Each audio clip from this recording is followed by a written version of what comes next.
Hey guys, I'm Tom the Tech Chap, and this is the new GoPro Hero 8, and they're saying it's the world's most stabilized camera. So I've been putting it to the test, including strapping it to a mini hot rod go-kart thing and driving around Berlin, which was absolutely terrifying, as well as taking it on a little houseboat and getting to grips with all the new features, all while comparing it to last year's Hero 7, just to see if it really is that much of an upgrade. So this year is all about better stabilization, or what GoPro are calling Hypersmooth 2.0, GoPro mods, which are a new ecosystem of accessories to make it more of an all-in-one camera setup, and an updated design. It's a touch bigger than last year, but now the lens doesn't stick out as much, it uses stronger Gorilla Glass, there's a brand new front-facing microphone, they've redesigned the door covers for the ports, and best of all, we now get built-in folding fingers, so you no longer need to put it in a housing frame if you want to attach it to mounts. This makes swapping out batteries and taking the microSD card out so much quicker. There's also a bunch of new software features. They've streamlined the UI with new video presets up front, so depending on what you're shooting, you can get the best settings without having to go through loads of menus and adjust everything yourself. Hyperlapses have been made better with Time Warp 2.0, live streaming is now supported at 1080p, up from 720p, and there's now a range of digital lenses, linear, wide, super view, and they give you different fields of view depending on what you need.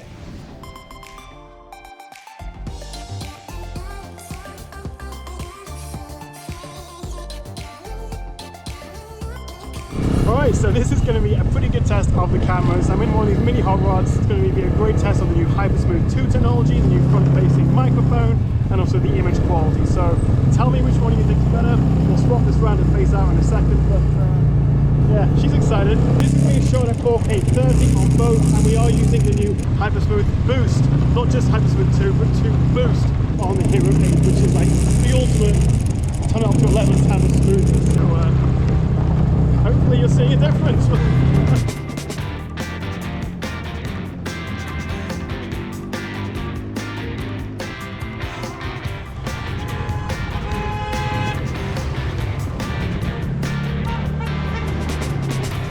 Side by side, it's crazy just how much smoother the new Hero 8 is. And if I slow it down to half speed, you can see that, well, the Hero 7's footage is basically unusable versus the silky smooth Hero 8.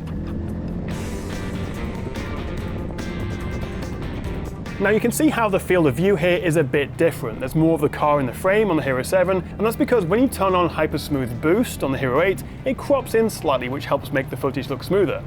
So Hypersmooth, including Boost, works at all resolutions and frame rates. So this is shot at 4K 60 and it's still incredibly smooth. Plus you could always slow it down to half speed in the edit, which gives you a nice bit of slow motion at 30 FPS.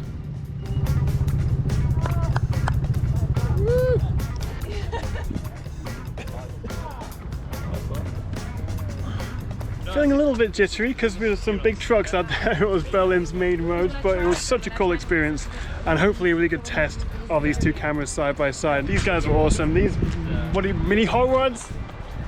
I gotta get me one of these.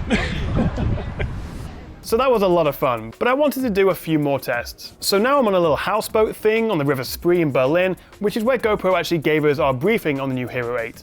And I have to say, I really am impressed by the quality. Oh, and bonus points if you know who that guy is. The GoPro is still water resistant to 5 meters, so even without a protective casing, you can take it in the pool with you. It really does look like it's been mounted on a gimbal or something. It's so smooth, and video quality is impressive as well, especially the dynamic range between the bright and darker areas of the clouds and the boat.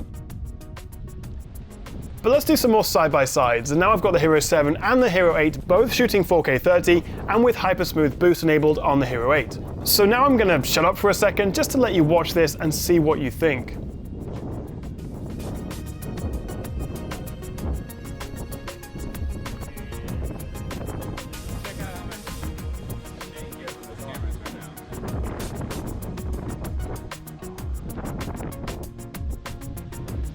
Pretty impressive stuff then, and even just walking down some stairs, it shows a difference with the new 2nd gen version of Hypersmooth. I must admit though that there doesn't seem to be much difference in actual video quality between the 7 and the 8. So one area with GoPros that they've always struggled a bit is in low light, and this is actually very, very dark except for this light over here, but it will be interesting to see, you guys tell me as you're watching this, how much different, if at all, the new Hero 8 is versus the 7. If we just pan around this way a little bit and we walk this way, It's sort of always been very noisy, although obviously most of the time you'll be using this in the day. As well as Hypersmooth 2.0, we also now get Time Warp 2.0. The Hero 8 automatically senses and adjusts the speed and the stabilization, so it's much simpler to use. Plus, I really love that you can slow it down to real time, so you can be flying around and then go up to someone or something, and with a tap, boom, back in real time. Another one of the new upgrades is the front-facing microphone. So I'm recording the Hero 7 and the Hero 8 with that new front-facing mic. So you guys have to tell me how much better the audio sounds, because if you're doing lots of vlogging or you just want your videos to sound better, then that is going to be important. So there are a bunch of new features, but some things have stayed the same. The Hero 8 uses the same GP1 processor as last year, although GoPro say they've tweaked it and optimized it a bit, which is why we now get Hypersmooth 2.0. And also the battery life is going to be similar to last year. There's no big boost here, unfortunately, but the good news is that you can hot swap your batteries out from older ones if you want, so you don't have to buy a whole bunch of new ones. Okay, so that's all pretty cool, but we've barely even talked about one of the big new features here, and that's the new range of mods, which will clip right onto the camera. There's going to be 3 at first, although unfortunately GoPro weren't able to send any of these out for me to test before I made this review. So I'll be making a follow-up video after launch where I test these properly. One quick thing I do want to mention though is the new flap door cover thing for the ports. Well, in my experience, it seems to be more fiddly to use than before. I'm not a big fan. Although the good news is actually while I've been making this video, GoPro got in touch saying they're actually redesigning it slightly before launch. So when you see this or buy one for yourself, this mechanism may be a bit different. So with incredible stabilization, a much better front-facing microphone, smart design improvements, and a bunch of new software tricks, I'd say the Hero 8 is a solid update even over the 7. And if you have an older one, then yeah, I'd say now is a good time to upgrade. So the Hero 8 will be available from the middle of October, and it'll cost you £380 or $400. So pretty similar pricing to before. But what do you reckon? Are you tempted? Do you think it's a big enough upgrade, or is it more like the GoPro 7S? Let me know what you think in the comments below, and I'll put links in the description if you do want to check it out. Thank you so much for watching, guys. I really do hope you enjoyed the video, and if you did and want to see more from me, then make sure you do hit that little like and subscribe button below. Thanks for watching. I'll see you next time right here on the Tech Chat.